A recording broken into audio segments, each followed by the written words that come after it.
We had the recall of the uber left wing prosecutor, soft on crime prosecutor in California. There's more conversations about the LA district attorney, Gascon. And then Ted Wheeler, the mayor of Portland, who went totally fringy during 2020, is now banning homeless encampments near highways. He had a state of emergency around like trash and graffiti. What are we seeing happening on the West Coast? What is this shift? Yeah, there's a recalibration going on from progressive politicians. I don't think there's any question about that. It's not 2020 anymore in Portland or Seattle or San Francisco or LA or these West Coast cities where politicians sort of in the fervor of that moment in the summer of 2020 with the intensity of the George Floyd protests, with the kind of restrictions created by COVID, with the presidential election and kind of Trump in everybody's face in places around here, as a kind of, toxic presence in everybody's face. I think that drove a lot, those factors drove a lot of progressive politicians into the arms of activists advocating ideas like defund and abolition of the criminal justice system and, some pretty radical stuff. And even taking, I think, what are good ideas around reform of these systems and pushing those ideas past the breaking point to where you've got somebody like the San Francisco DA essentially sending everyone, regardless of their criminal histories, their felony histories, their histories of violent crime, into alternatives to incarceration rather than the, criminal justice prosecutorial system, with disastrous results, right? I mean, these people then, that's not, diversion is a good thing in a lot of cases, but you've got to do that triage and figure out who's somebody who is going to be more helped by sending them to an alternative as opposed to somebody who needs to, get prosecuted and go to jail. And he wasn't doing that.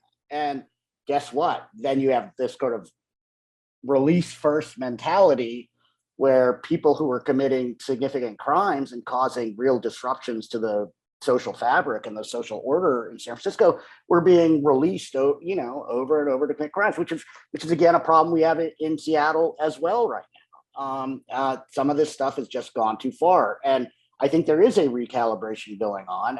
Look, Portland to me is kind of a cautionary tale for Seattle, because as crappy as things may be in Seattle, and I know people think things are on the wrong track here, Portland is worse, right? Their encampment problem was worse than in Seattle. Their downtown is still more boarded up and messed up than downtown Seattle is. Their trash problem was worse, and their politicians were even more feckless, right? If As a that's result, possible. I think it was. Ted Wheeler was kind of embarrassing Oh, for a long time there, and didn't have any sense of kind of self and what he believed. He was just a kind of weather vane in the wind. And so now you're seeing a retrenchment going on from people like Ted Wheeler. And it's because public dissatisfaction with the state of the city of Portland is off the charts. The polling is really, really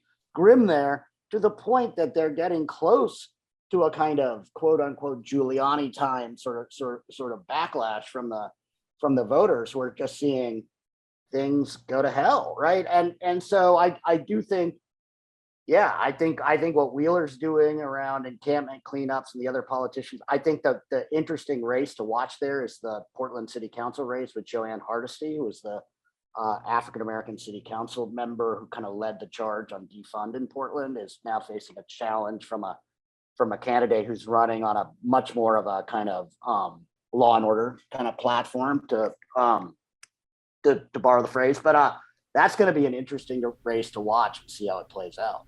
well, and I'll end with this because it brings me to the question, for these politicians who, they're completely changing their tune or starting to change their tune from what they did to their respective cities and states in 2020.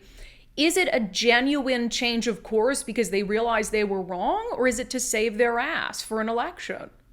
Well, I think it's a little bit of both that's going on. I mean, these people are politicians. Look, they should be responding to public sentiment, right? I mean, that's part of your job as an elected official. And if you come to the realization, hey, maybe I got too far out over my skis on something and misread where my voters or my constituents really want me to be, then, good for them. They should recalibrate on that stuff. I actually think they're not recalibrating fast enough on some of this stuff. Their problem is some of them are still in denial a little bit about how frustrated the public is in cities like Seattle around things like street disorder and crime and feeling unsafe and all of that sort of stuff, and still sort of pushing ideas that are sort of at least still vaguely aligned with the kind of defund mantra, right? Yeah, you and I both talked about they're still pushing some of these activists to defund the sexual assault unit in Seattle, the unit that investigates rapes, child rapes. It's like, well, I know, right? I know kidding. you were in the middle of this kerfuffle on Twitter with any number of people, and The Stranger, and some other journalists at the Seattle Times and KUOW, and they all did seem to me to be ignoring the elephant in the room, which is not just that.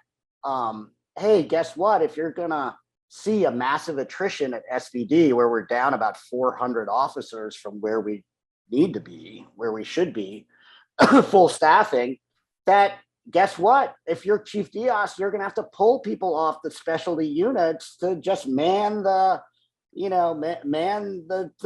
precincts to deal with 911 calls and, stuff like that. And that's an inevitable consequence generally of defund. But even more than that, this was a specific call from the defund activists, right? They particularly wanted the